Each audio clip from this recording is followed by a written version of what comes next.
Beautiful people, more life, more blessings. You know the vibes, we outside. Do it for the love. Episode 20. 24. For the love of growth. 20, my guy. Oh, with a zero. Yeah. So you know who it is, man. Eric Buddy Davis. You know my co-host is in the building. Cell Spitfire. And as usual, you know we're feeling good, feeling great, feeling good, and we hope you are too. So, for everybody that watches us, we know you watching, all our likers, our subscribers, all the lovers, for all those that are tuned in always, you know we like to start off the show with checking in, mental health. I gotta see how my brother is doing. Sure. So what's your temperature, my guy? My temperature is just like the smiley. It's lit. I'm hyped. You just mentioned it's episode 20, and that's a huge achievement for us. Just thinking back a couple months ago, being in episode 0, and wondering how it's going to work out, what it's going to look like. And I'm just pleased to be at episode 20. Yes, sir. And it's in reference to tonight's topic, which is for the love of growth. Yes, sir. We've had tremendous growth on the show, not even just the chemistry, but also the guests, the caliber of guests. Facts. And the goal and the purpose of the show has been on point. The growth of that has even grown beyond what we thought it would be. And we just happy to be here. And while you tuned in, hit that like, hit that share, and you can't forget subscribing. All of that matters. We growing. The growth is real, man. So my temperature is lit. How about you, Brody? I'm good, man. We looked at it off camera before the show. We had like 362 subscribers. Yeah. We trying to get to a K, 1,000. Yeah. For those that don't know what a K means. Yeah. But I feel great, bro. Like you, I'm gonna piggyback off what you said, man. We at episode 20. Me having a podcast prior to this, the Unbiased podcast with Shav, my man May, Jones, and then you having Raw Radio with Trey, man, RIP to the legend, our brother. Coming into this, to me, the goal was always 100 episodes. Yeah. Because I don't think people know how hard it is to get to 100 episodes consistently, daily. That takes years. Yeah. Unless you're shooting an episode all the time throughout the year, which most people don't. Because most people are doing other things. Yeah. So I'm ecstatic, bro, for where we at. Like you said, the growth of where we are, we only gonna get bigger, we only gonna get brighter, we only gonna get better. Sure. Triple B's. So, do it for the love. Episode 20 for the love of growth, man. I'm feeling great. Yeah, we here. You know the vibe. So, you know how we get down, man. Moving forward in our show, we like to get into our sponsor highlight. And that is a segment that, our special guest that we have here tonight will probably one day fill that seat. But hopefully in the future it's going to be for people that want to, showcase their brand, their business. 2 minute, maybe a commercial, maybe just us saying something, highlighting your merchandise, etc. So tonight I want to highlight NAM. That is the Naptown anti-dope movement that was created by one of my childhood friends, talking about since we was little baby jits, to all of my southern people, since elementary school, Miss Tiana Hayes. So I'll just give you a brief description of what NAM is. NAM is a public awareness initiative launched in 2018 by the office of Mayor Gavin Buckley. So just last month, I hosted the Tunnel Vision Gun Prevention, Teen Summit.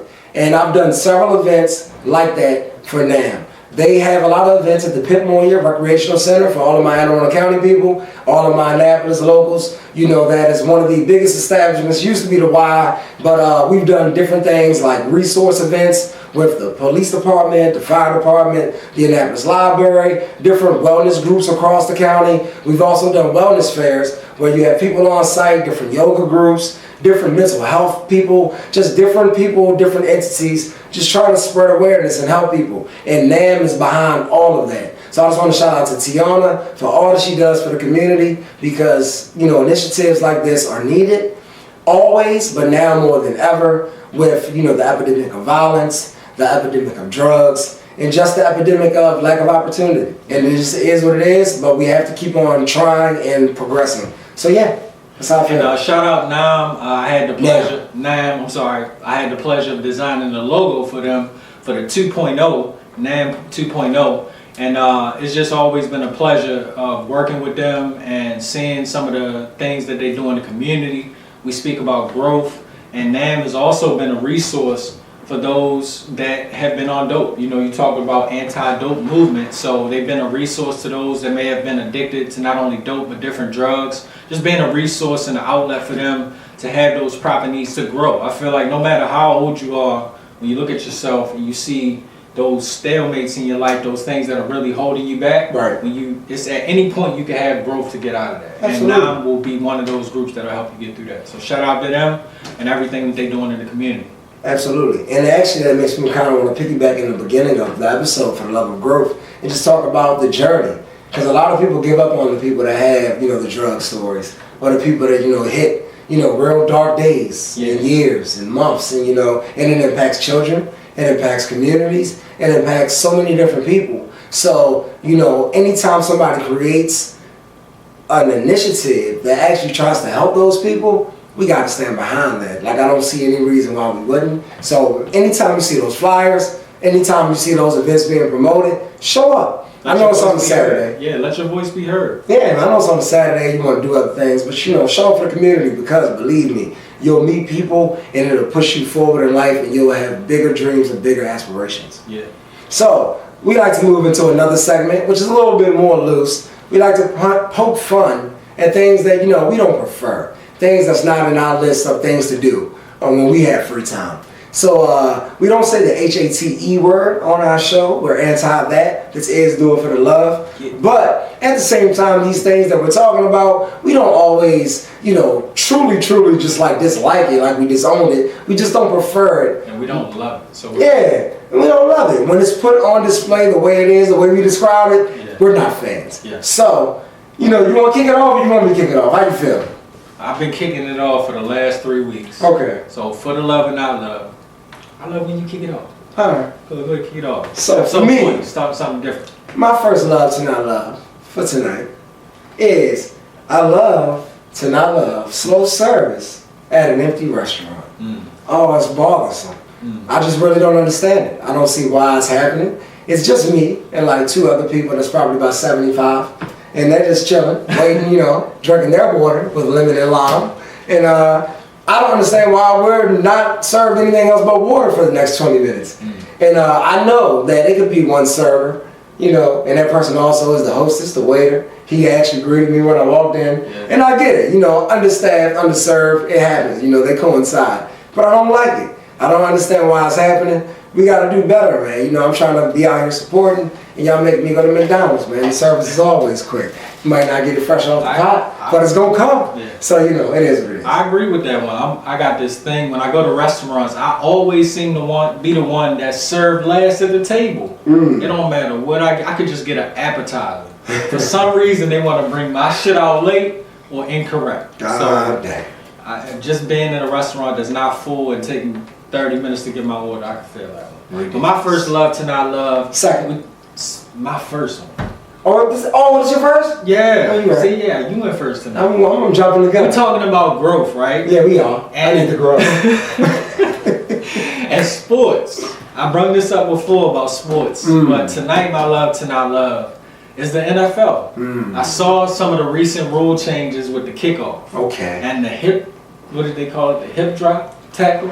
Yeah. You move the hip drop tackle and you change in the kickoff return. I get it, but all we really needed back was the regular kickoff that started from the 30. Or if you want really change, it started from the 20. Okay. I get why they stopped it, because of the speed coming down the field. Violence. But they never want to give props to the people who originated with the new stuff that you're trying to run with. Y'all stealing from the XFL. Talk to him. The NBA has done the same thing, stealing from my guy Ice Cube and the Big Three. You know it. So, I don't really like the new rule changes, but I'm going to be open to seeing what it's like and see how, but I just rather you go back to traditional. Right. So that's my love to my love. Me, I'm an optimist. From the highlights, I'm not bad at it, but I get what you said. They changed so much about the NFL, it's like not even NFL. Respect. So my second love, he loves and I love my thoughts right now. My second love and I love is obvious double standards. I try my best to be stress-free and unbothered, but it does bother me a bit that you don't mind being obvious with your hate, your bias, prejudice or lack of care for people that you have no reason, or entities, or whatever, for animals, whatever it may be. It's not warranted, and it's ridiculous. And you know, I try not to judge because I don't know what every person is going through. But I love to not love when it's displayed as like a thing of pride, a thing of honor. Anytime we highlight something, we're talking directly to the people that make it like these things are cool or great things to do. We disagree. And that's how I feel about that. Yeah. So, you know, if you feel a way, stand on it. I got more respect if you tell me how you feel when you just rock with it consistently. At least I know where you are. It's people doing more damage, acting like they're on your side just to get into power. And then they show you who they really are. So that's where I'm at. Deep. You know. Awesome. But I feel them on that. Pause again. My last love to not love.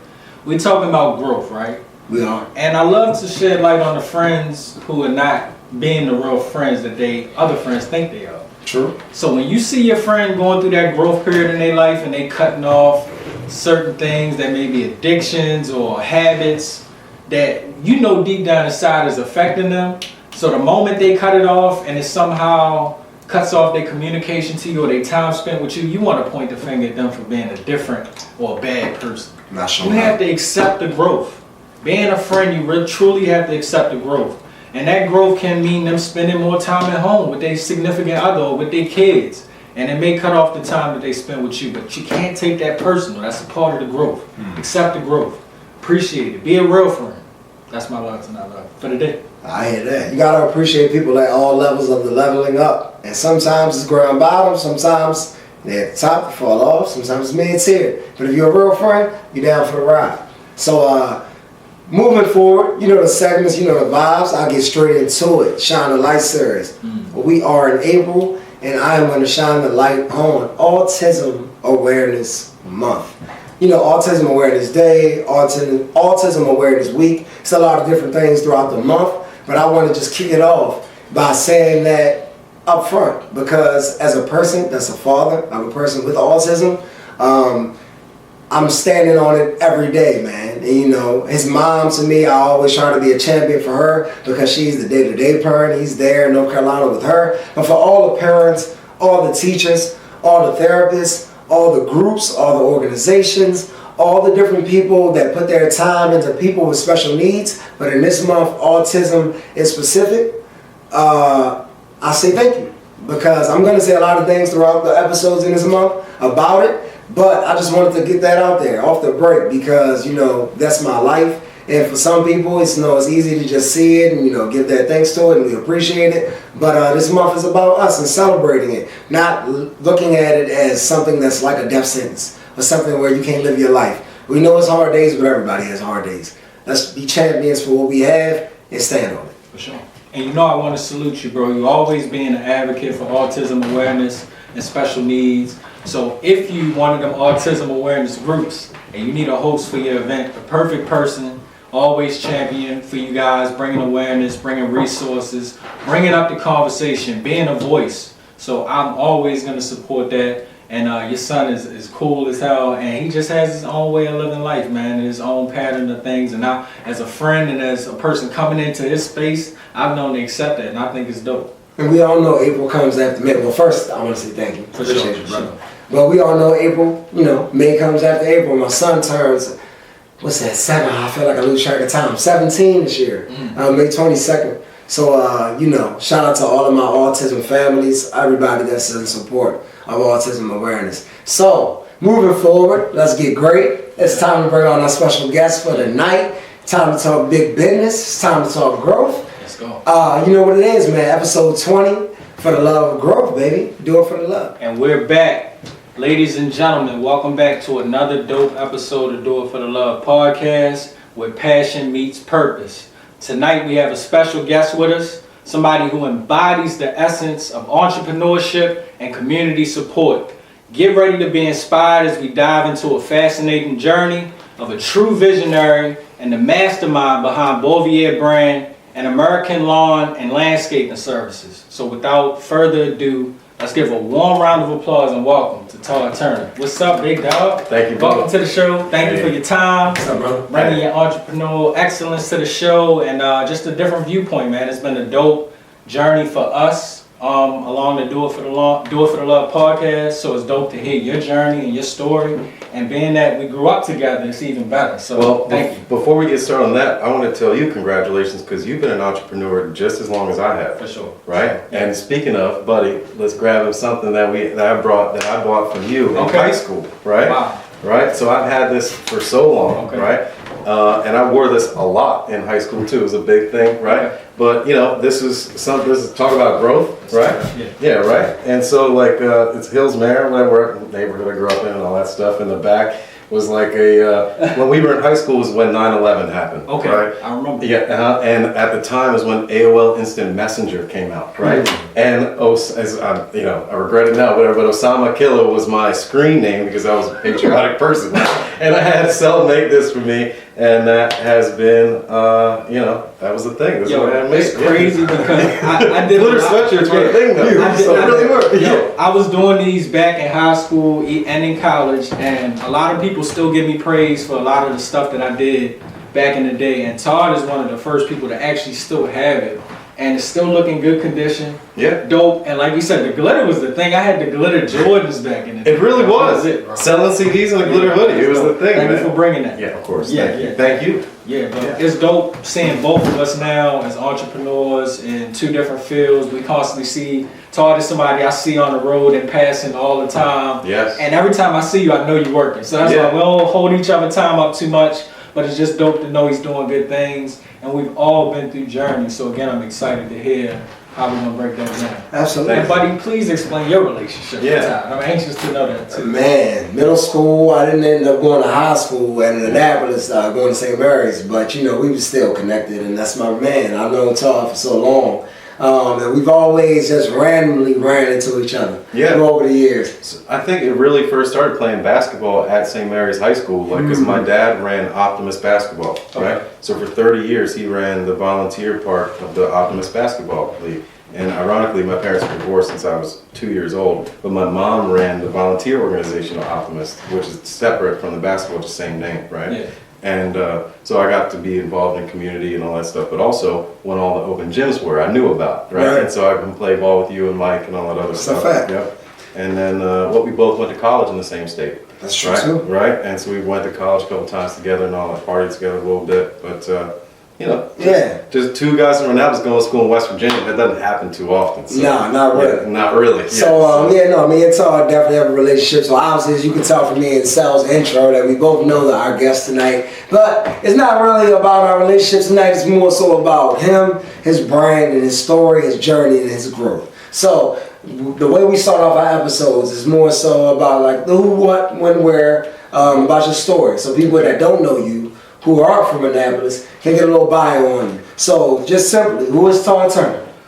Well, let's start with I'm an Aries. Today is my birthday. Let's talk to him. Happy birthday. It's Aries season. First guest to come on while it's actually their birthday. So Yes, we that's the appreciate you first. for spending your birthday with us. Hey, I'm grateful to be here. This is a gift to me. One of many firsts tonight. Yeah, I'm thankful. And of course, if it's Aries season, who made that famous but our friend Montre, right? Kid. So R.I.P. TDK. We gotta say that. Yeah. Want to make that now, right? For sure. Right. And from there, talk about growth. I've probably grown more, and I'm proud of that. Like it's something that I've worked hard at, and growth isn't really cheap either. You gotta really all those things like eating healthy and getting healthy and all that stuff. You all have to seek it out. Like you really do. So for me, I started my own business when I was 15 years old, out of necessity. I started landscaping, started cutting grass, because I lived in a neighborhood with a lot of homes in it, and I had I needed money. Like I told you before, my parents were divorced, and so my dad wasn't in the home since I was 2, and everything I needed to have or I wanted, I had to pay for it. Yeah. And so when we were 15, that's when cell phones came out, so everyone wanted a cell phone. You want to get a car. And I remember working for a local restaurant when it opened, Grump's Cafe. Love Grump's. Yep, but that's back when Breakfast spot in Annapolis. it's great, yeah. And I love the owners and stuff. And when we started working there, that's when minimum wage was $5.15 an hour. It was that low? Yes, it was. Dang. Yes, sir. And we were young. We're 15, 16, right? Yeah. I'll take it. Yep. And and so at that time, I wanted to save for a Nissan Xterra that was coming up, brand new, right? And I quickly realized it wasn't going to be enough, And so I started cutting grass for my neighbors, and from there, carried the business when I went away to college. Came home every other weekend, employed friends of ours, Kian Doe, remember him from high school? Yeah. Kian worked for me for 2 or 3 years in a row. Another guy, Kenny Finnegan, and then from there, just continued that. When I graduated, just came home. I graduated in 2008, so that's during the recession. And I was so young to not know any better, but everyone else was struggling. And so for me, I went to, because landscaping is typically seasonal, and I went and worked for a different specialty contractor each winter. Okay. And so I learned a different skill, from siding to construction to plumbing. Like, I just worked for a different person. I took those skills with me, and then when a customer had a problem, I was able to do it for them. Yeah. And that would help my business grow exponentially. Gotcha. Just off the intro and seeing. So who is Todd Turner? Oh my gosh. Oh my gosh. Entrepreneur. Yes. Yeah, I love it though. I love it though. Sorry. Yeah, no, I was gonna say, just hearing that, I hear jack of all trades. Like, my first question initially was gonna be, who inspired you to start? But you kind of spoke about that being a necessity, and it seemed like more of your parents going through a divorce was like that Kickstarter for you. But my question is kind of reverted to being that young starting a business and then having employees that are almost peers. How do you gain the respect at that young of an age to have people respect you as a business owner and want to work for you? It's difficult. Yeah. It's very difficult, especially because I had people work for me that were sometimes twice my age. Okay. And then having someone like it, you almost have to make your skill known. You have to prove yourself to them, so they know that you know what you're talking about. And if you've been doing it long enough, then no one should know better than you what to do in your business. But it's just being consistent. It's showing up every day. It's responding to customers when they ask, and then that molds itself into being a responsible business owner. And if you follow that model, you can almost take that model into any business. But it's just showing up. Great. So my next question is going to move into a what. So what about landscaping has kept you interested to keep a business going for 21 years? Because it's easy to, get to a certain point and say, I'm going to sell it. Or get to a certain point, it's like, I don't love it like I used to. I don't really feel like keeping up with it the way I did. But you're still in it from something that you started that long ago. So what makes you stay in landscaping? That's a great question. And being in one business for 20 years now is why I started this different business, this brand. We're going to get into that for sure. But to answer that question is, it comes to a point once you get like 10 years in, it's like the military or something like that, where you're like, well, I've been doing this for 10 years. What else am I going to do, right? What else am I going to do that's going to make me this money and give me the comfortable life that I've lived? But also it's the fear of the unknown of what out there. What else could I do, right? And then would you be successful? Would you be unsuccessful? And that's a scary thing for a business person. It really is, when it's the only thing you know. And for me, it's been the only thing that's been there for me throughout everything. And so when you go through trials and tribulations, it's not healthy, but you can just dive into work and kind of get through it. And so it's, that's basically it. So I know my first question was about starting as an entrepreneur at 15 years old, and you two spoke about y'all times at West Virginia. So I want to just go back to that point. My cousin Deron, shout out Deron Wallace, he graduated from West Virginia. He always spoke highly about the college experience there and what it was like having fun.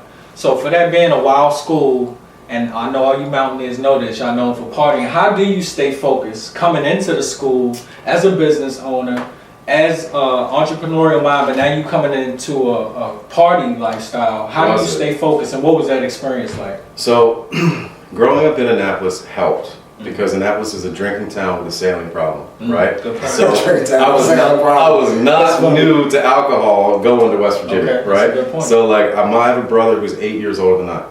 And I was going to bars with his friends when I was underage, and back then you weren't really getting carded. You just go with a group of people that are known and they're old, they just serve you. So I was going downtown when I was like 16, 17. And so going, and also in high school, I would leave early and go to the community college or go work, because we just, you know, when we were at school, we went from the 7 period day to the 4 period A day, B day. It was that weird time that we were there. Yeah. And all of our credits accrued so much that basically by the end of junior year, we basically didn't have anything to do but one English class, right? And so I went to the community college. And from there, that taught me time management. From leaving high school, going to Anne Arundel, coming back to play high school lacrosse, and then going to work after that or just doing homework. And so I learned how to manage my time. Gotcha. And so going to West Virginia, it was, I purposely scheduled my classes like work. So I'd show up at 9, leave at 3, no real break in between, and that allowed me to graduate early. And I always took as many credits as I could. I would sign up for 22 credits, drop the hardest class because I wanted a good GPA, and that theory would work. It worked for me. Yeah. Gotcha. So I want to take a turn from more so your business to your personal Okay. life. And in your bio, you talk about, you know, being sober. Yeah. So I would love for you to touch on why is sobriety so important to your life and your growth and your journey. And if you want to touch into, you know, what peaked it, what was your peak of it, you know, getting out of it, you know, anything in that realm, you know, just what about, you know, sobriety is so important to your journey and your growth. I would love to. So March 26th, 2 days prior, 2 days ago, was my 7-year sobriety anniversary. Right? Well, I shouldn't say sober. California sober. Okay. I don't live in. Explain that to Yeah. California sober means you don't drink alcohol, but you can still smoke weed. Right. And so I was smoking weed up until about a month ago, and I stopped smoking for Lent. So that's been my thing, because I wanted to just see if I proved to myself that I could do it. Right. Congrats. Thank you. So the alcohol story, right? Being an overachiever, being an entrepreneur from a young age, no one teaches you about stress. You learn that the hard way. And you bring it home with you, and you compound things, and drinking, for me, helped that. The stress of just accomplishing all these different tasks, but also I got into a point where I was hanging out with people who were retired in their 70s at like local bars and stuff, but I made money. Because the bar was next to a rich neighborhood. I would hang out in there. All the people would pay me to do work for them. It doubled my business. But at the same time, I felt that if I wasn't there drinking with them, somebody would replace me, right? And then that is what really scared me, right?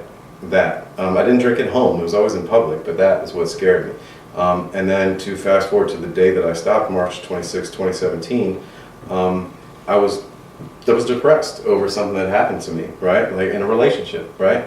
And from there, I was drinking and passed out behind the wheel and hit a tree right at the entrance to Hillsmere, right? Yeah. And so luckily, so on that day, I had a turquoise rosary around my neck, right? I'm not super religious, but I got it on a trip, and it helped me get through that trip, right? So I wore it to get me through this time or whatever. And I fell asleep behind the wheel, hit a tree. That tree went along the frame, the engine frame, took out the axle, everything, and there was no seatbelt on me. There was no airbag in the truck because there'd been an accident before I bought it. I was in a terrible accident. My sternum broke in a semicircle, broke 3 ribs in a chunk. I had a concussion and pushed my shoulder into the socket. Right? Yeah. But I woke up outside of the truck with 5 fingerprints on the inside of my left leg, and I woke up screaming inside of my head, I want to live. And from there, I'm not proud of it, but I took off into the woods, hid from the police, passed out, right? And hey, it's been 10 years, so I'm all right. We're almost. Statute of limitations. Yeah, I don't even care. I didn't hit anybody. We're all good. We good, baby. We're all good, baby. But yeah, and then I'll tell you the rest. Exactly. I've told the story many times, so it's okay, right? It's public time. Yeah, exactly. So what happened was I woke up at dawn, limped home. The police had gone to my mother's house looking for me because I live in Hillsmere, so my vehicles are registered. And she told him the truth, like, he lives on the Eastern Shore with his girlfriend. He's got like 7 vehicles. Anyone could have taken it. Like, no idea. Mom's a G. Yeah, 100%, right? Shout out, mama. Yeah. Thanks, Diane. Appreciate that. And then, you know, she was worried, right? So when I got home, I was scared to go to the regular hospital because if I was going to be arrested or something like that, you know. And so I went to nighttime. While I was at nighttime pediatrics, I had my workers go back to the place. They dug up the root ball, resodded it. So by the time the policeman got back on duty, there was nothing to take a picture of, right? Mm-hmm. Because my truck was paid for, I decided to not file an insurance claim because they would have to file an accident report for that insurance claim. So I ate the loss of the truck, took the pain of the broken ribs, slept on a couch for 3 months, and decided that was my last day to ever drink again. Dang. But the main reason was the pain was one. The pain is real, right? And I feel like you really only learn in life if you lose money or you get hurt. Yeah. Emotionally, physically, one or the other. That's growth. Yes, right? And what really scared me was my mother having to drive past the place that I died every day just to leave her home. Those two, I was a stepdad to my ex's kids at the time. Those kids would have had to see me in a casket. And all my friends, all my customers, everything I'd worked for, they'd remember me for that. Yeah. That to me was the life-changing moment that I had to stop. No, not a chance. I got you, brother. Mm-hmm. Appreciate you for sharing. Thank you. Yeah, thanks for asking.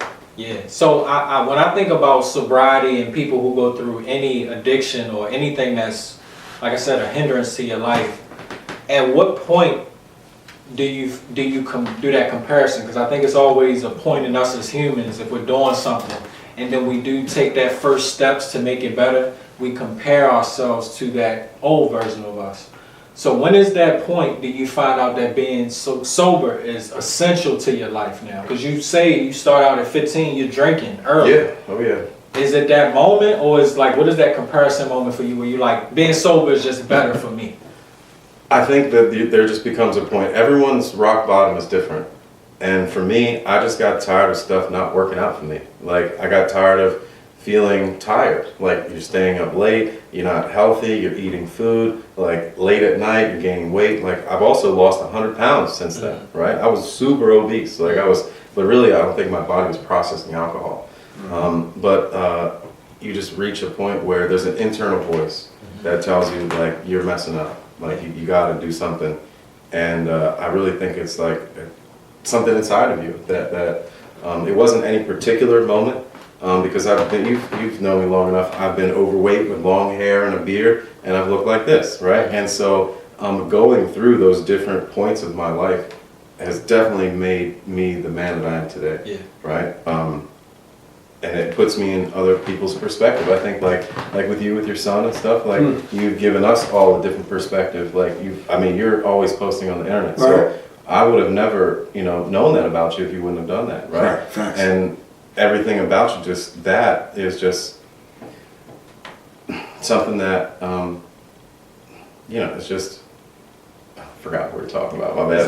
No, you good. You good. Yeah. I'm happy that it's taking over your soul and your spirit. It's awesome awareness, man. I'm happy to break through to you in that way. But no, I get what you're saying. Actually, I get exactly what you were trying to say. Thank you. I got you. Yeah. I don't know how many more you guys sell. I got maybe 1 or 2 more. So I'll ask you, when did you become invested in healthy products and eating healthy? Like obviously we have your skincare line, as Self said in your intro, on our table. Got your car right there, very much so business savvy and promoting your product. But I just want to know, because obviously from your story, you didn't start off. Yeah, I'm all over the place. Healthy skincare lines, and none of us did. I don't even think that was a thing in our era growing up. I don't remember or recall Whole Foods and any other places, especially in our neighborhoods, being prominent in conversation. Now, those type of things are more, it's more common in conversation. Yeah. So my question is, what made you be such, what made you care so much about it to get in business? You're gonna laugh, but very simple. Yoga.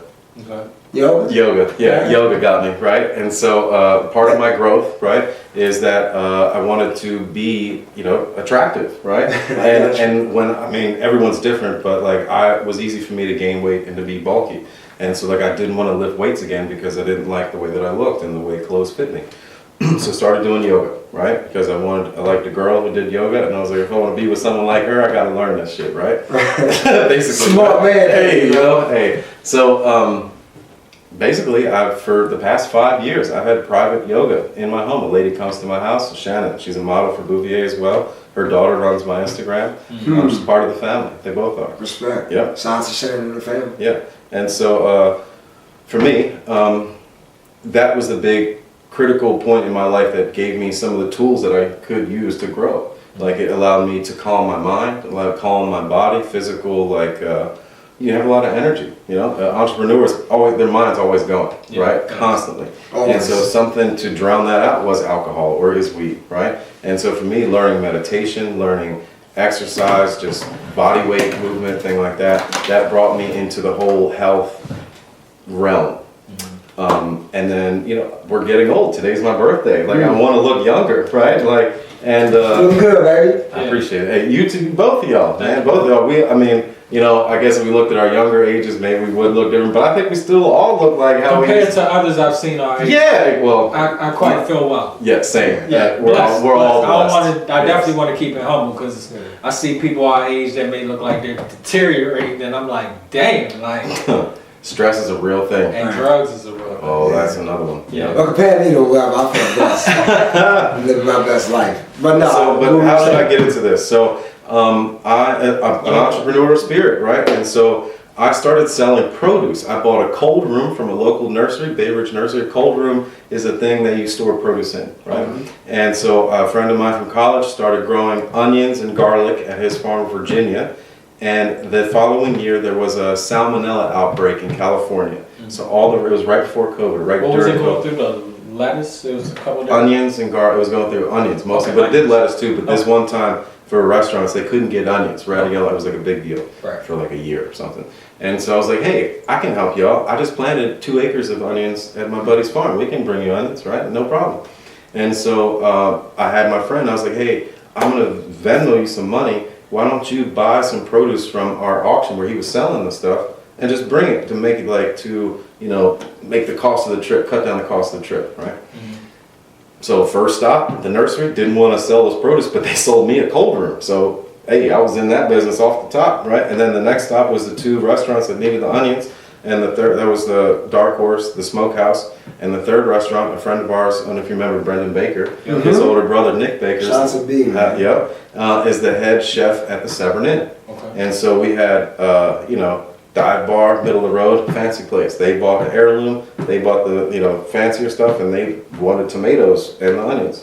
And so I was in the produce business, right? And from there, we also had honey. This is not the honey I sell now, but I didn't know how much to sell it for, right? So I knew there was an old man at the farmer's market. His name's Neil, not old man.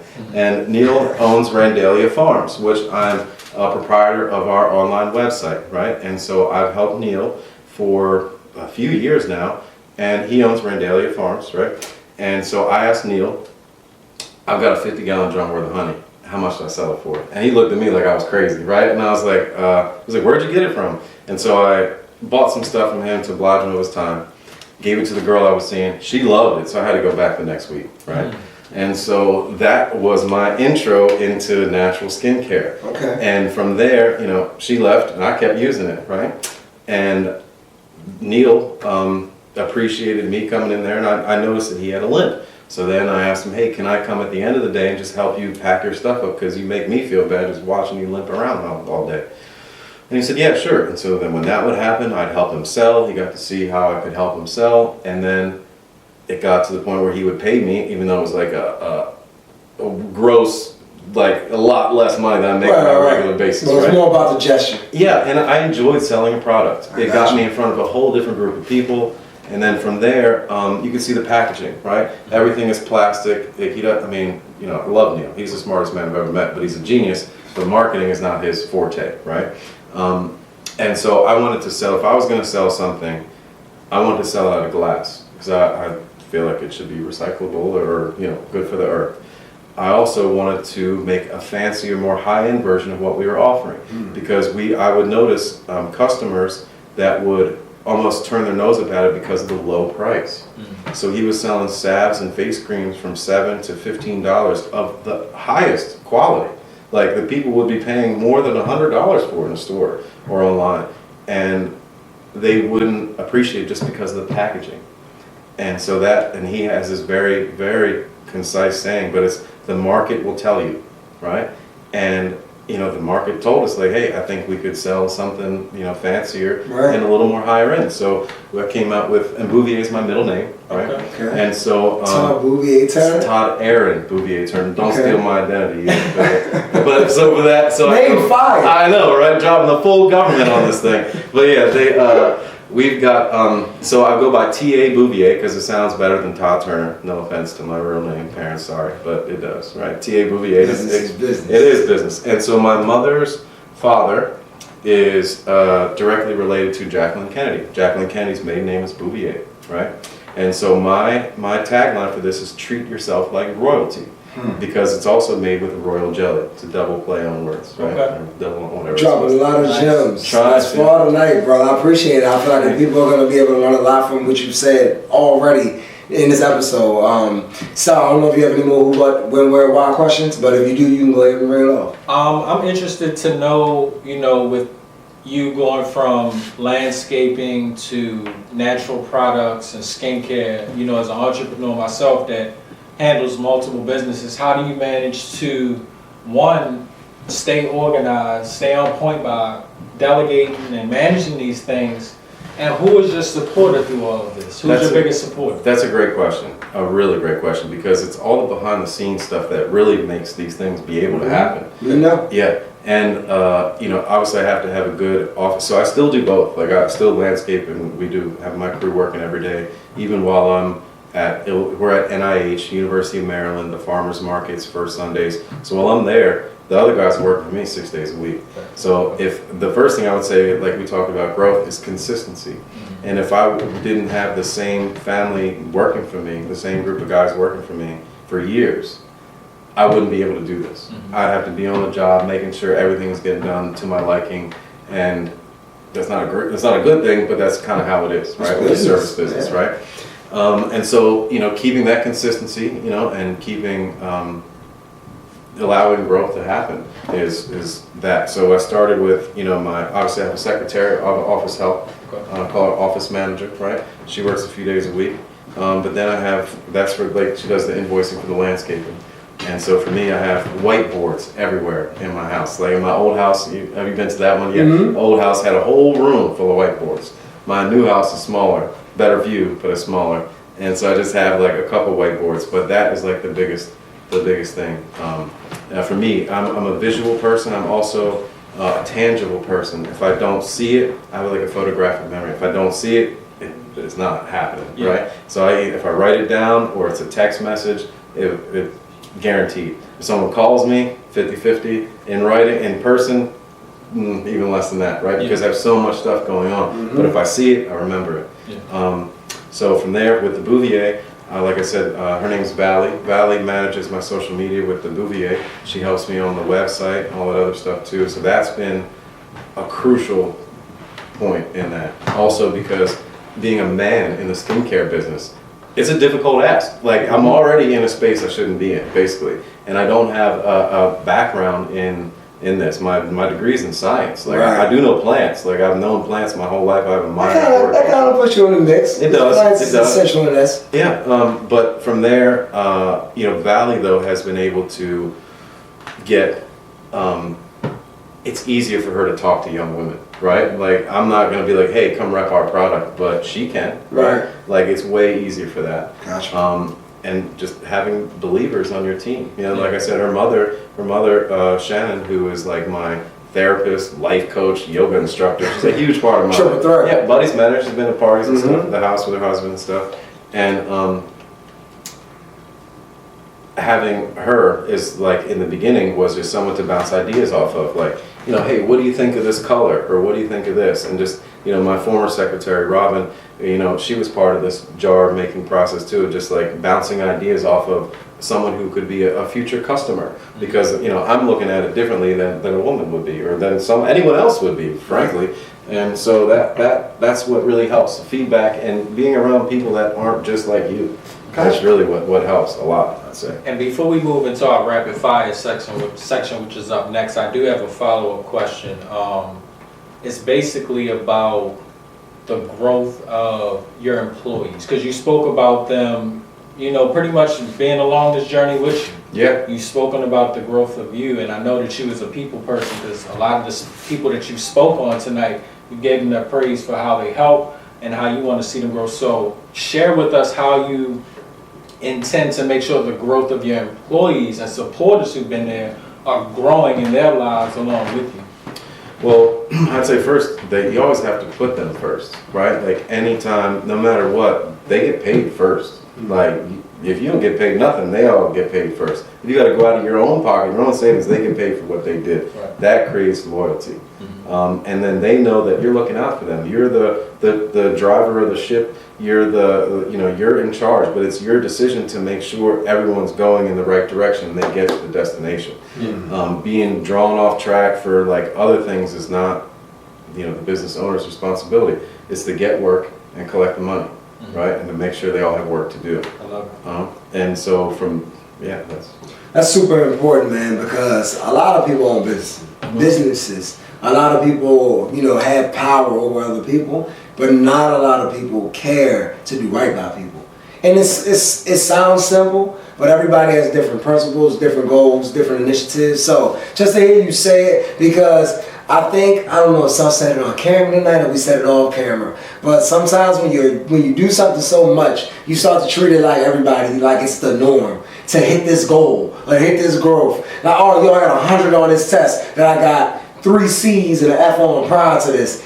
It's like, this is a big deal. And then even if you get 100 after the 100, that's still a big deal. You don't do this all the time. Yeah. So even if this is the new norm, celebrate it, because it's so important. So the fact that you celebrate your employees, and I've been to cookouts at your crib with your employees there, eating with us, chilling out back, relaxing. So just knowing that's why we're able to do it. Listen, I'm not dumb on that. It's major. Yeah. So please take notes. It's always good to have an employer that will take your needs over theirs and show you that even outside of work. So I salute you for being one of those people. Thank you. Yeah. Thank you. So moving forward, you did a great job. I think that was a great, quick little bio on everything. I felt like you're so. The lights are bright on this side of the table. We've had enough guests to where I felt like everybody's different in personality, but you definitely go into the personality of your business, you know what you're doing. So it's easy to get off track and tell so much to simple questions, but I think you drop so many gems that if you're in any of these business fields, or this landscape business, or the healthcare, skincare business, he drops so many gems about networking, about where to get it, how to grow it, different type of connections. Pay attention, write this down, because that's what Do It For The Love's always been about, giving you these opportunities to learn from people that you may never meet, that you don't know, but they're not much different from you. So it's time to get loose. Pause. No Diddy. Right? No Diddy. I told you it was coming. Papa still got love for you, bro. It's hard to say on camera, but Hey, if you're an avid watcher of this show, check out my man Energy from episode 1 leading up being a Diddy support. It's changed. It's a goddamn shame that for 20 episodes, my man been under fire. This shit is sick. I feel like, Kelly, what the fuck is y'all doing this to me? But sorry, buddy, had to. It's okay. Moving forward, rapid fire questions. This is where we just hit you quick, pause, with different different questions on, about your personality. We want to see how you think, what you like, what you're into, and don't overthink it. Sure. All right. Try not to So talk too much. I know a man like to be Justin Tucker and kick things off. Is you still receiving, or you? I'll take it. All right, let's go. So the first question for our rapid fire section tonight is, what is your favorite memory growing up in Annapolis? Great question. Easy answer too. When I was 12 or 13, between 12 and 14, I had a little John boat, a little boat motor. It was before we ever had to work, right? And just get enough money to buy a gallon or two of gas. And people like Matt Sherba and I, or Sarah Maggio, Casey Minter, we all we were so young. I would pull a little wagon and walk from my mom's house all the way down to the water, where I would pay and keep a boat on a little flip rack, a little aluminum boat. And so we'd be gone all day on a boat with $3 worth of gas, which was 3 gallons of gas at the time. And we would drive, we'd be out there just hanging out all day. And it was just the most fun, relaxing. We just fish, crab, we go hanging out the pier, swimming. 12 to 14. Yeah, it was the best. It was the most fun time, just crabbing, fishing, being on the water with your friends. Like, it was just a lot of fun. Open, yeah, no stress, no problems, none of that stuff, right? The best. Yeah. For our viewers that's not from Maryland, I'm sorry. You can't, you would never know what this Chesapeake Bay lifestyle is like. You know, even in the black communities, we still had our different ways of getting our chance to enjoy the Bay, and it's dope hearing different perspectives of it, but we can still relate. Everybody goes hand being on that yeah. water is different. Man. It is. And it's the norm, like we've been saying all night about growth. It's the norm to us. Yeah. So like other people that come to our town and be like amazed, it's so everyday to us. Yeah. So God's blessed us with that. And it's a thing too. You notice that it's like people ask you, when's the first time you had crabs this season? Yeah. Right. It's like a thing, like to go like kick off the season. Like even though if they're not even from Maryland, like if the crabs come from Louisiana, so I'm like, I gotta go get some crabs. I can't relate because I eat crabs all year round. Oh, For snap. real. No Okay. shit. Pit Boys. Shout out. Pit yeah. Boys has been the new one since the We shouting out Annapolis. Yeah, excellent plug. Yes. Since the Shout out National to Seafood Market went down, I had to resort to Pit Boys, but shout out to them because, hey, another local owned family business in Annapolis. That's right. They took some of the employees from Annapolis Seafood, Yeah. if you didn't know. So Yeah. shout out to them, man. Another good seafood, and one of the only spots on that side of Annapolis you can get crabs from. Correct. Got you. So you are a man of many things, many businesses, many brands, a lot of stories in your journey. Yeah. But you're also a dog lover. Yes. And we have not touched on it. St. Bernard, Yeah. right? So my question is, best dog movie ever? Whoa.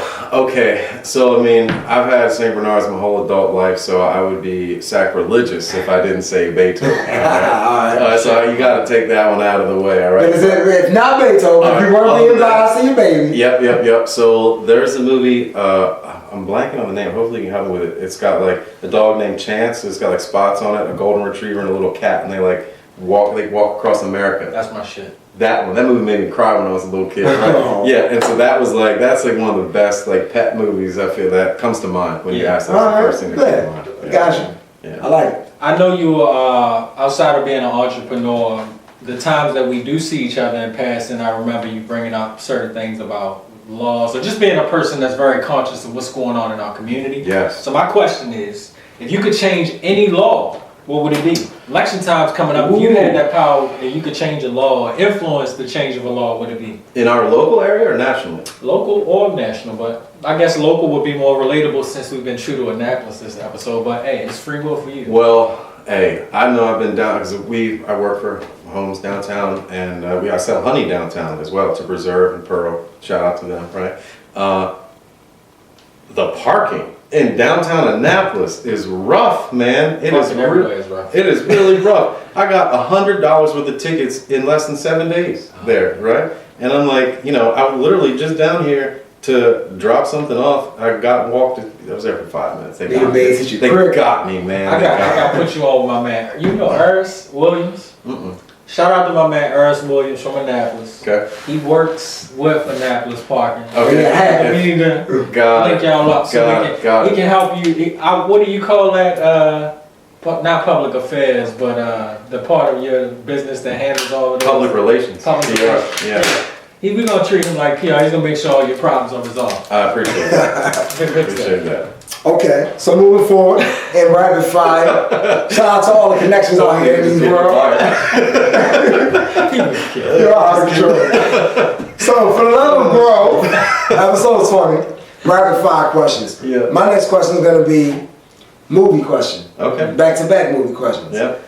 We love comedy. I feel like we came up in this era where these were like, I think, classics. And I feel like I don't know the actual date of when they came out. And before I even ask the question, the name of the movie is called Homeward Bound. Yes, The thank you. Incredible Journey. Listen, Wi-Fi booming these days, season 1 budget. So I went, we went and found that. So I've never seen this movie myself, so I'm gonna go check it out. Yeah, I had a golden retriever growing up when I was a kid, so it was just like my dog Indiana getting stuck at the bottom of this pit and can't get out. And I was like, no, Mom, it's Indiana. Yeah, basically, And can we get an honorable mention for Bingo? Ooh. Remember the movie Bingo? That was my shit. He went cross country too. Yeah. I don't have a dog movie. I grew up with animals, but they really belong to other people, so I claim What's them. yours, buddy? Dog movie? Yeah. I'm gonna have to go with. You look like an Airbud, love. Oh Because of man. his name? I'm gonna be honest, I don't know if I ever seen any of them You movies. ain't see Airbud? I don't really watch animal movies. Oh man. Free Willy? Yeah, I watched that. That's different That's though. something. Free Willy was like Michael Jackson had the soundtrack. Moving forward. It's not about me. How we talk rapid fire on me? I just like to mess with him anyway. So, my question is movies. Old school or Wedding Crashers? Whoa. Okay. That's classic. That is classic. Both super quotable as well. I'm gonna have to go with, man. You that's my a boy, tough Blue? one. Where we going? Yeah, I gotta go with. Earmuffs, Max. Yeah, I gotta go with old school. I got to, right? Just because Will Ferrell's classic. hilarious, right? Vince Vaughn was hilarious in that, and I mean Snoop made an appearance too, right? But we're going streaking. Who didn't say that, right? Yeah. All that kind of stuff like that. That definitely happened. Classic movie. Yeah. Both of them. Shout out to everybody involved. We cannot have a guest and not cover all of these topics so people can get to know you without asking the music question. So what is your guilty pleasure music song? Oh, I mean like. Like you turn this song on, work is done with, Uh-huh. you might want to turn up for the night, you want to celebrate. What's your guilty pleasure song? No judgment, get loose. Okay. Somebody might hear you listening to this shit and they gonna be like, is that him playing this? Like, Oh shit! So I'd say for real, like at the new Mexican OT, man. oh, wow. Okay. Yeah, right. Like he's just got a whole different vibe, cadence. The beat. I think he's real original, right? Shout out to And so I've been Shout out to right. Mexican OT. I Yeah, wasn't right. expecting that answer, but I do know you hip. Yeah, That's why right. my next question gonna make a lot of sense. All right. Because I know you know what's up. Great answer.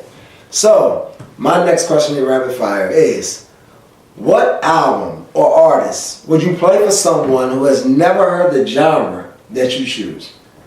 So I was gonna say hip hop, but if you want to choose the genre, I didn't want to box you into just rap No, music. that's fine. So if you want to make it, goddamn contemporary, rock, pop, whatever. But what album would you play for a person? This person just really like, I want to know what's Yeah. up with this genre. What you kicking them off with? What genre are you picking first? Hip hop. It's All the right. easiest one. Okay. It's either hip hop or like old country. Okay. And so I don't like new country too much, and I mean, Gotcha. I feel like I listen to the radio though at work all day, driving around Annapolis. I'm a huge radio fan. I listen to the radio all the time. So I'm not the a radio hit, fan. a hit is a hit, right? I hear you. That's true though. Right. But to answer your question, who would be like the Yeah, what's the artist or the album? You don't have to do both, but if you like. you want to answer? Jadakiss. Okay. Jada? Yeah, Jadakiss, Why? yeah. What's Why? Is that the Because song? he wrote half of hip hop's other songs No, first, I right? wasn't asking you why. I was Oh, talking gotcha. about the song. Oh, I was oh, asking gotcha. you the My one you're bad. playing. You know, you good? No, I mean, if you wanted to like really do that, it would be what happened on Versus. Okay. Versus, I feel like would be like That's true that's hip-hop. his That's true that's hip-hop. his crescendo. I mean, for me, it was his like stepping out for all of America moment, Yeah, right? it was. Like it put him on another level, right? He was always the It's a fact though. top 3 skilled lyricist, and I mean, I'm a fan of anyone who makes their own music. I think if no offense to Drake, right? But like, Stop it. you're not as good as the people who make their own music. I think no offense, but I just feel like if you're out there writing or producing and creating, you should get more credit than just singing someone else's song. No, respect to Kiss. Yeah. Kiss definitely a legend. I like that. I like both of your music answers. It's great answers. Yeah. So, you got any more? Yeah, I got a couple more. We can go one more. All right. You spoke about losing 100 pounds, right? Yeah, twice in my life. So I'm interested to know, with all of the food changes or diet changes or exercise changes that you've made, Mhm. what is one cuisine or meal that you could eat for the rest of your life? Even with your new regimen and eating and everything, what's that one meal that you can eat now for the rest of your life? This is gonna sound super lame, but like I eat a salad is the first thing I put in my body every day. Okay. I usually don't eat breakfast or lunch, and the first thing I will put in my body is gonna be a salad with like a meat on top. I mean, that's an easy answer for something you eat for the rest of your life just because it's good for you, right? Mean, no Diddy. No, did he? Yeah. Yes, sir. All right. I told you I was gonna bring it up. That's why your product's fall. Yeah. I don't like that. Oh shoot! So So like it's not using not no Diddy or Yeah. just, Business don't like that. what you got? Or moving on. Like you yeah, said. yeah. My last rapid fire question is gonna be, what is something that you love that people do not know about you? Wow. Well, first would be the natural skincare. I feel like the majority of my friends have no idea that I do this. And then it's the fact that where I've come from, right? from like a guy who works outside with his hands with people from other countries, or just a blue collar guy, to be in a white collar world selling skincare, mostly to women, right? And so you really have to know what you're talking about. So like learning that was something that I feel like a lot of people don't know about me. Respectful.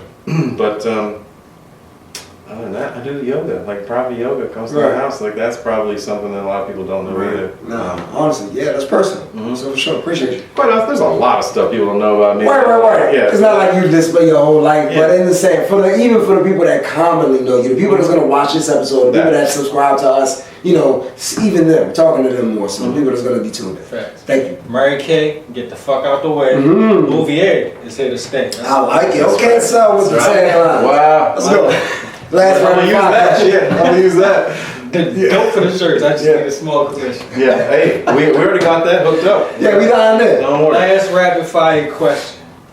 If you were a superhero, what would be your superpower? Whoa. My superpower would probably be. We could always spin the block and come back. Nah. I kind of watched some of the other episodes. I figured this was coming. I had something up there. I was gonna say. I mean, I don't know if it is, but like superpower. Is time travel a superpower? Absolutely. Yeah, that. Because you can go back or forward. Yeah, I feel like it's a very it's a it comes with You never get old if you don't want to. Yeah, that. It's like you control your life. But it's not so much the control thing. It would be like to try to help things like this bridge thing, right? Like if you go back in time and just put good fuel, just 100 feet. I'm like, hey, I'm gonna just pull the plug before they even get leaving port, right? And just those type of things. Or invest in Apple when we were kids, anything like that, like things like that I feel like Bitcoin. Well, for Facebook, or AOL, all those things that we were using. Like when we were in college, you had to have a college email address to use that. If we were smart, we all would have bought it. Yeah, raised us. It's huge now. We have been the tested generation, bro. We've been tested, and not like tested to where it's like if we can withstand something, but tested as far as different platforms, creations, all of these things. We've been like the guinea pigs, and it seems like the younger generation has benefited so much more off of like the internet that we've been around since its conception to the mass public, and now the younger. But no hate, growth. Growth, man. For the love of growth. That's the thing about it is we are going to be, if you live long enough, the greatest thing about growth and the scariest thing about growth, that if you live long enough, you'll be privy enough to be the first so many times, and you'll also be privy, unfortunately enough, to be the last, or not even knowing what's next a lot of the times. If you're blessed with growth, because to me, I want to live as long as I can, as long as I got my functions, and I can, be who I am. I want to live as long as I possibly can, and so on and so forth. And I think my guests and my co-hosts probably feel the same way. Sure. So great rapid fire answers, my brother. That was awesome. That was fun. Y'all took it pretty easy on me. I was happy. Yeah, that was we could have went more extreme. So the next segment is called Spin the Block. As Cell just said when he asked you that question, if you were a little stumbled on it, if you didn't have an answer. This is an opportunity to go back on anything that we already spoke on in the episode, or if it's anything from your past, anything in your journey or your story about your growth that you want to speak on that we haven't thus far.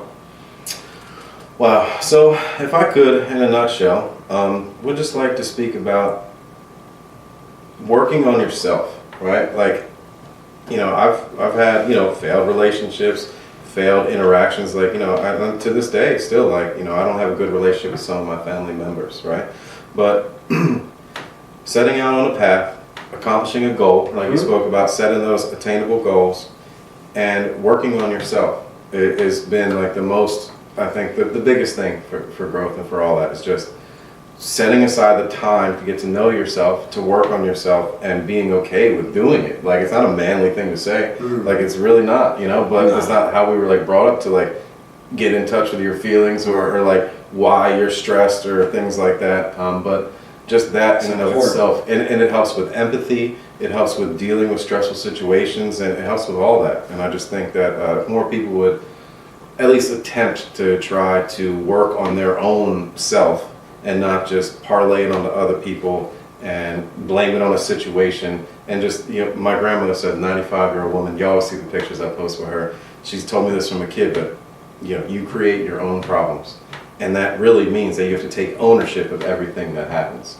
And doing that is a big part of that. Gotcha. I actually had a spin the block question. Go for it. We spoke about you being an entrepreneur. We spoke about the lawn service and the skincare. We didn't talk much about your consulting. Yeah.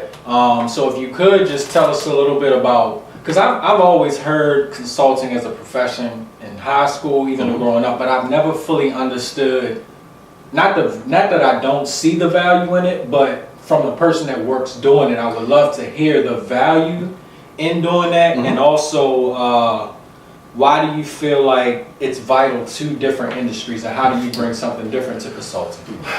Well, like I said, working or being around people that aren't like you, right? And so working with Neil Vosters is the owner of Randalia, and for example, he is a Harvard graduate, has traveled the world. He's been married for like 50 years. He has a great family, daughters. Now, all that stuff. Going to be a grandfather. Sorry, world, they're kind of keeping that a secret, but that's out now too. And and so for Neil is an inventor. He's a genius, right? He makes all this stuff, has all these recipes down, and he's a Harvard graduate, but he's trained in natural healing. Went to a school in Utah. After that, he was a Class A horse trainer, won over $10 million in horses, right? Sheesh. Yeah, and then from there, he got into bees because he was repairing a horse stall, and there was floor-to-ceiling bees. And the next stall was that, the next stall was that. So he called a university, they came, and in the mid-90s, they took half, and he was left with 100 beehives.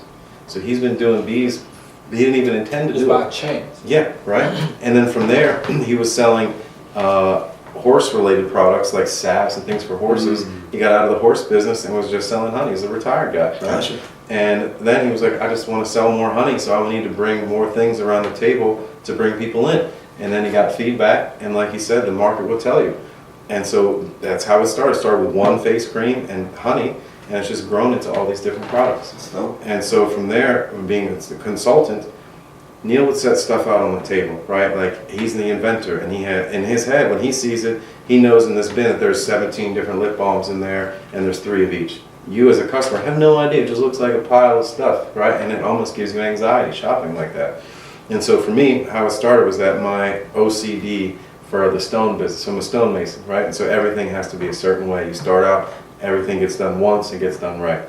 And so for me, the display was my biggest problem at first. Right. And so like I had to buy the same size baskets to fill the whole table with soap so that every soap can fit on one table, right? And they're all the same size, uniformity, so that the customer is aware of how they're shopping and how they see it. But I'm the outsider. Neil was doing it like that for years. And it wasn't until me going on my own accord, buying the stuff from the the metal baskets from the dollar store, setting them up, and a customer being like, oh, that's really nice. And he was like, oh, yeah, that's great. Let's keep doing it, right? And so it was like starting out, creating, it was just doing what I felt like needed to be done to help the customer. And just so customer experience, and also bringing order and a story almost with the product. As well, just a different perspective, because he's the creator and like I call him like the mad scientist in the lab. And I'm like the businessman, the face out here.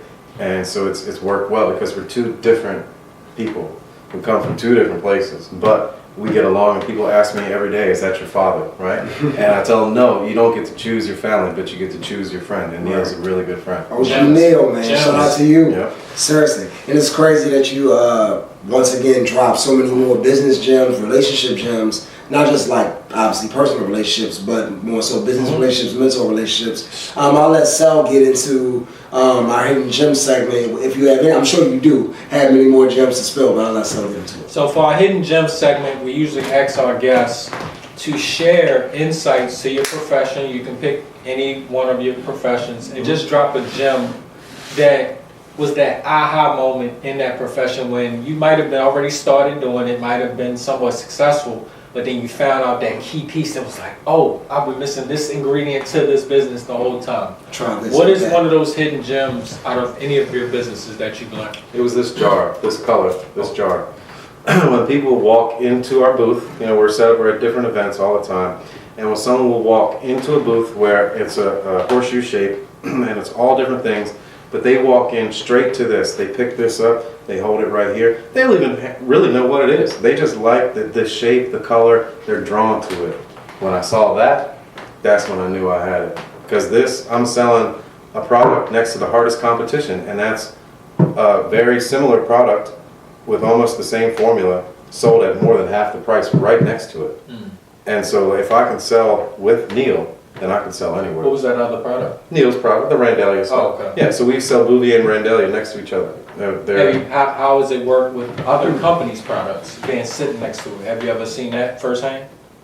We're not in retail locations yet. So it's all exclusive? Yep, pretty much, yeah. So we will be, we're online, Instagram shop and all that stuff, website.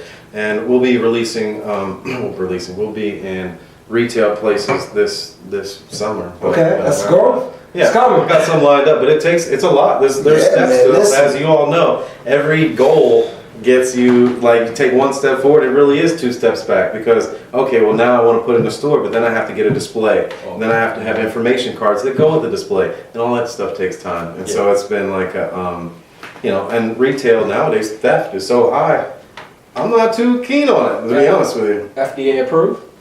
No, sir. This is handmade, all natural, Okay. small batch. No, sir. I ain't mad No, at that. sir. I just No, need sir. facts. Yeah. No, sir. And that's why our SPF, we don't have no SPF for our sunblock, is because it's not FDA approved. It's all made by one person, it's handmade, and it's all natural.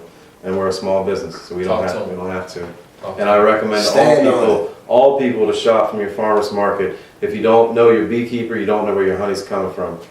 Facts. I learned that through Leadership Anne Arundel, bro. Yep. Our flagship class, going down to the southern part of the county, Facts. going into one of the farms where they made honey, natural plants. Dope experience. I actually bought a hoodie out of there, and I took some of the, but I bought some of the honey, and dope. And this is a growth statement for all of my young black men and any men, period. Honestly, this is a good one. It's cool to care about the information that sounds like it's whatever to me.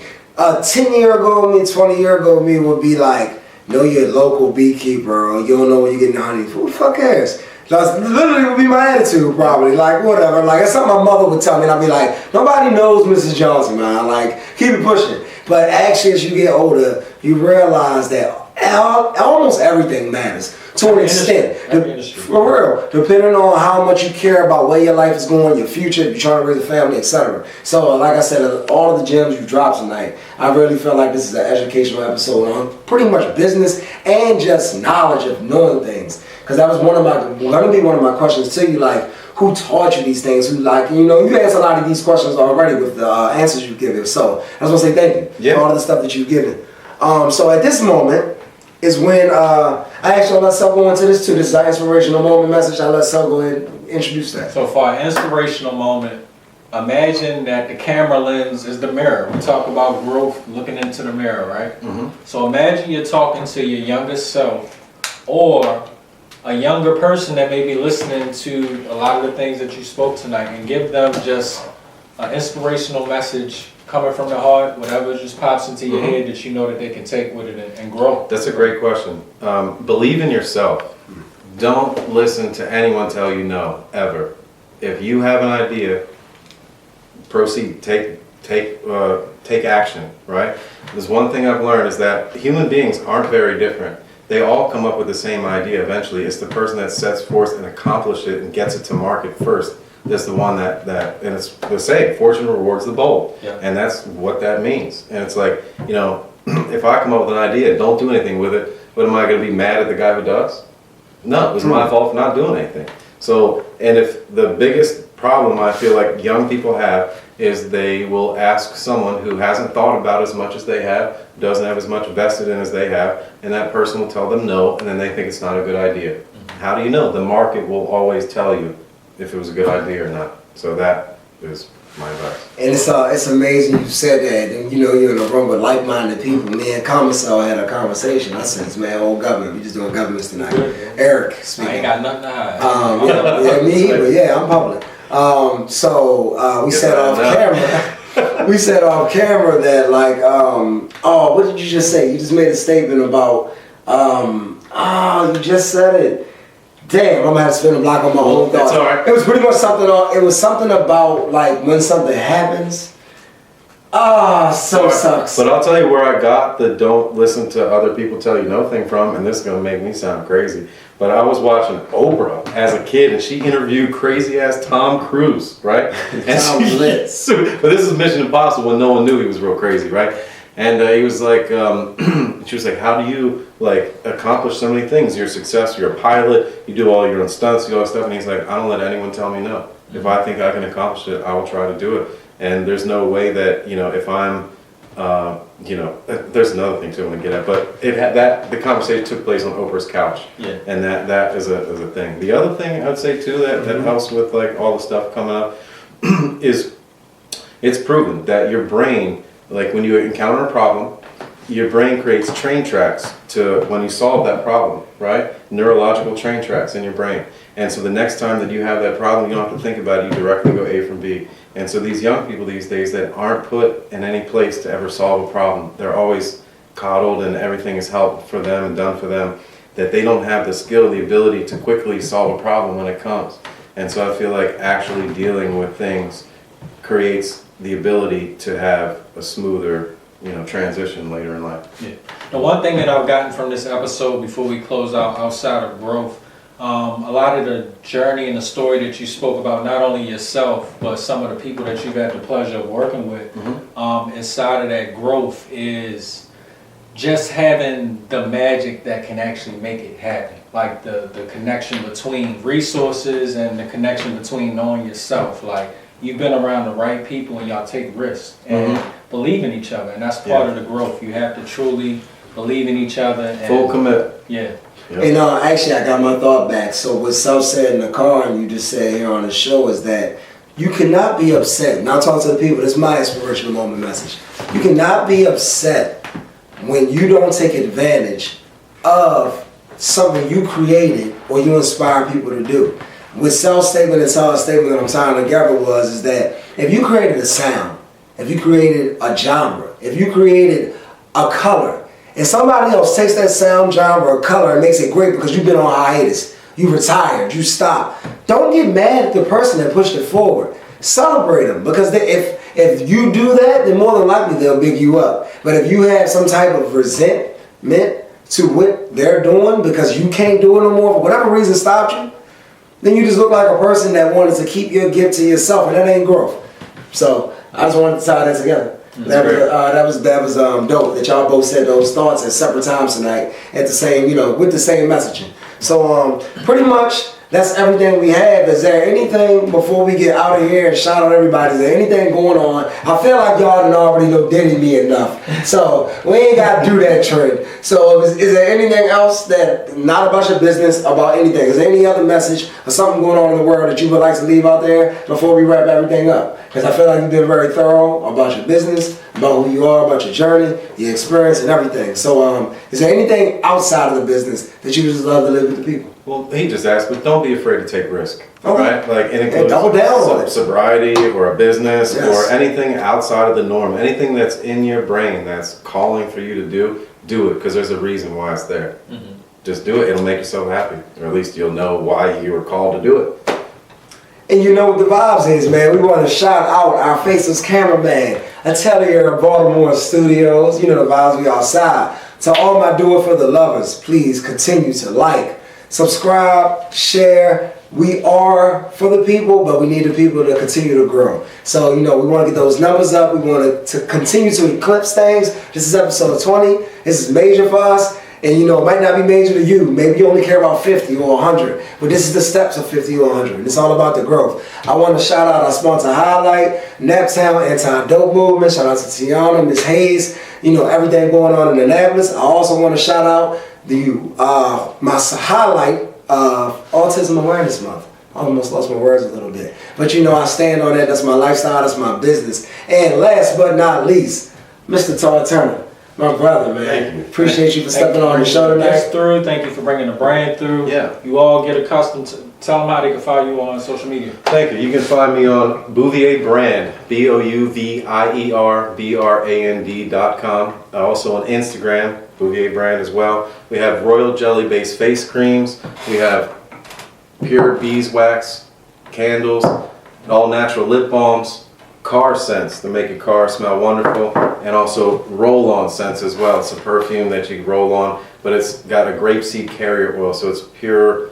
Everything we make is all natural.